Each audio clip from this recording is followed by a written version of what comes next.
Chris here, back again for Friendly Frenzy Games, and if you've been following along our Omega Corporation journey in Escape Simulator, you know that today's episode will cap off the entire chapter of rooms.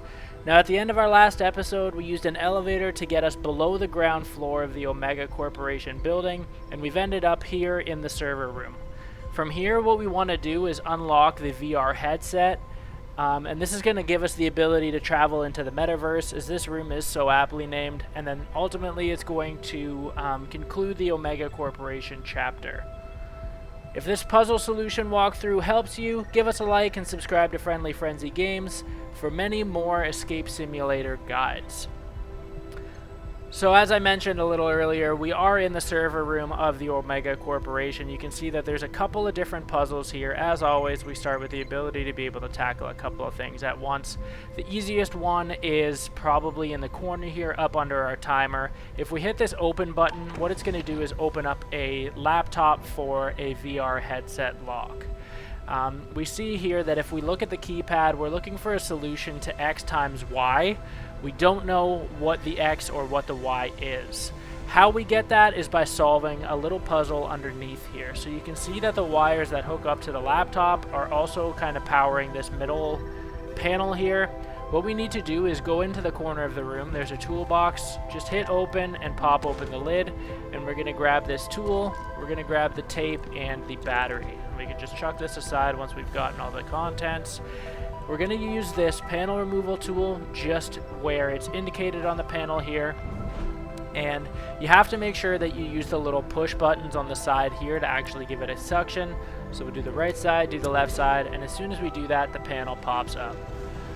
Now what we want to do is just use our electrical tape to repair the wires here, and you can see that we've reestablished connection. And what this is going to do now is shoot us two different sets of numbers. So there's a blue set, and you can see the number here for us in the blue is 50, and our red set is 74.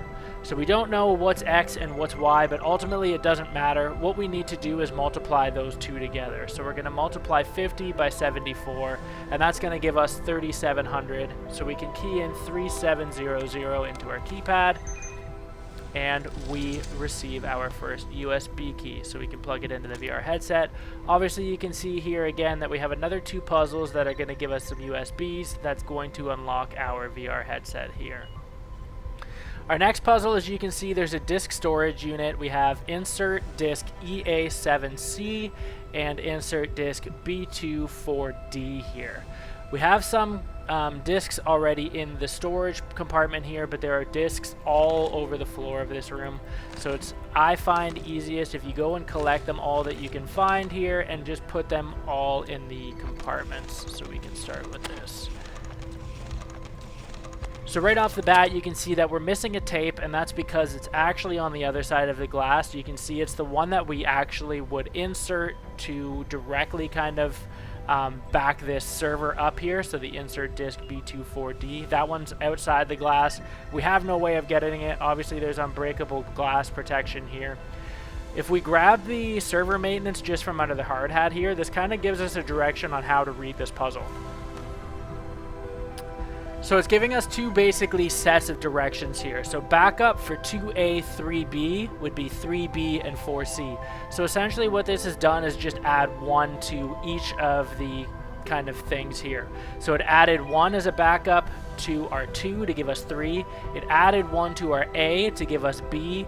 It added 1 to our 3 to give us 4, and it added 1 to our B to give us C. So we know for our top disk here, we would interpret it the same. We're looking for basically to add 1 here, and we would get an F, and then we would get a B if we added 1, and then we would get an 8 if we added 1 to our 7, and we would get a D if we added 1 to our C here. And if we look, we have our F, B, 8, and D, so we can go ahead and plug that into the top, and this is going to read. If we got it right, it'll tell us that the disk is okay. We'll just wait for the confirmation here to make sure that we are good. And we get disk OK. If it's wrong, it's going to tell you disk unknown, so just double check that you have everything kind of computed properly, and you should be good there. For our bottom disk here, so we have B2 for D right now, but how we would read this is essentially we have a backup for B2SQ, and that is going to be a C3TR. And again, we're doing the same thing. We're just adding 1 to B to give us a C. We're adding 1 to our 2 to give us the 3, and so on and so forth. So what we need now is to add 1 to our B, so we know it's going to start with a C. We have to add 1 to our 2, so we know our second one is going to be a 3. We add 1 to our 4, we know our next one's going to be a 5, and then ultimately adding 1 to our D is going to end in an E. So we have our second disk right here, so C3, 5, and E is going to be our second disk. And as soon as this gives us the OK, the panel is going to flip. And we now have a binary tree. And what we need to do here is you can see that it's almost like an umbrella. We need to kind of compute these symbols that work its way up to the next tier. So you can see here that we have kind of 2 symbols that we have to get what their second stage would look like. So essentially what we're doing here is adding our left quadrant to our right quadrant, and it's going to give us our second tier here. So you can see if we were to add kind of our top peak to this diagonal line here, it would essentially give us this symbol.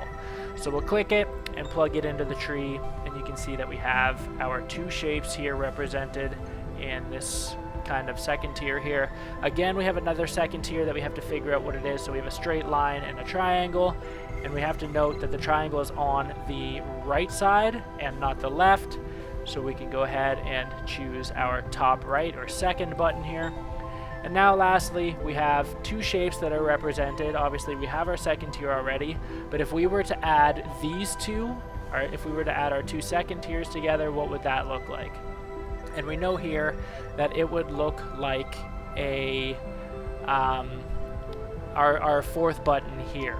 So almost like a fish to the right here. So you can see if we go ahead, we'll pick our 4th button and plug that in, and that represents both of our tier 2 shapes. So we unlock this USB key, we can turn around and plug that in the VR headset, and our last puzzle kind of in the server room is our virus here. So there's a yellow sticky note just beside our keypad, and it says the virus is moving swiftly and it's stuck in a loop. It moves from one to the other until they all shut down. And what this is meaning is that we need to look at, we see that we have all of these server panels right now. They were all just green and now they're black, and it's going to run the virus pattern. So you can see A is lit up all red. So we're going to start with A, and then it goes to C. C was all red, so our next is going to be C, and then F, and then it goes to E, and then it goes to D, and lastly it goes to B. So what we need to do in this letter keypad here is just plug in the order that the red lights or the virus showed up. So again, we said it was A, C, F, E, D, and ended on B, and we're going to hit the check mark, and we get our last USB key. So as soon as we do this, it's going to unlock the VR headset for us, so we want to collect it. And if you remember, we collected a battery a little earlier. Turn the headset around, and you'll see there's an open battery compartment up at the top. Just click and drag that battery in, and we are now taken to the metaverse. So the first of 3 puzzles in the metaverse here, this first one is almost a Tetris kind of game here. What we need to do is just slide these red pieces out of the way so that we're able to move our green piece freely through these 3 puzzles and add it to our green kind of last stop here. So in doing so, these shapes, you can only move them left and right, and if it's a horizontal piece, you can't move it vertically. So the vertical pieces can only move up and down, your horizontal pieces can only move left and right. As you can see here, making those couple of adjustments there, we have a free and clear pathway for our green piece to slip in over to our second puzzle. For this one here, all we want to do is start making some room to be able to adjust things here. And we need to move these guys out of the way here. So in doing that, we can move our green piece, and now we have to make adjustments again to be able to let it go freely through the other side. And you can see that we flip to our last puzzle here, and we can move these 2 pieces And if we track that along, it's added to our green side now. In this second puzzle, we have a series of lights and mirrors, and what we need to do is basically get the light from, you can see that they have two matching signs. So the light is, if we were to start with our red one, our light is coming from this one, and we need to get it to its matching symbol of this one over here. You can see two of the mirrors are angled the exact same. These two both have the same angle, and this one's kind of the outlier here.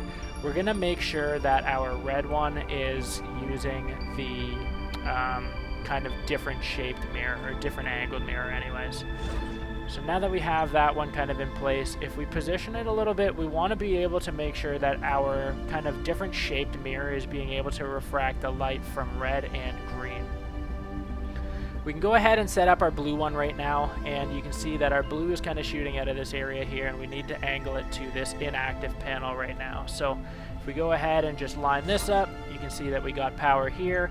And now lastly, we need to just angle our green light to get it from this triangle to kind of this triangular socket here. So in doing so, you can see that it's already bouncing off of our red one here. If we use our last mirror to bounce off of the blue, you can see that we light that up perfectly here. Now we have our last puzzle, and it's called 4 in Line, and essentially all this is a tic-tac-toe puzzle with a computer. So it might take a couple of times for you to get it, depending on how good you are at this game. I'm not that great, so don't take my solution as gospel, because chances are it won't be. Lock that out here. And you can see that we managed to sneak one by the computer. But as soon as you solve that puzzle, you basically solve and beat the AI. There's no key in this one. It's just solving the last series of puzzles in the multiverse to take over the computer and essentially take over the Omega Corporation. So hopefully you found these guides useful, helpful. If they helped you at all, drop us a comment, give us a like, subscribe to Friendly Frenzy Games, and check out our library for other Escape Simulator full walkthroughs for each of the escape rooms in the game.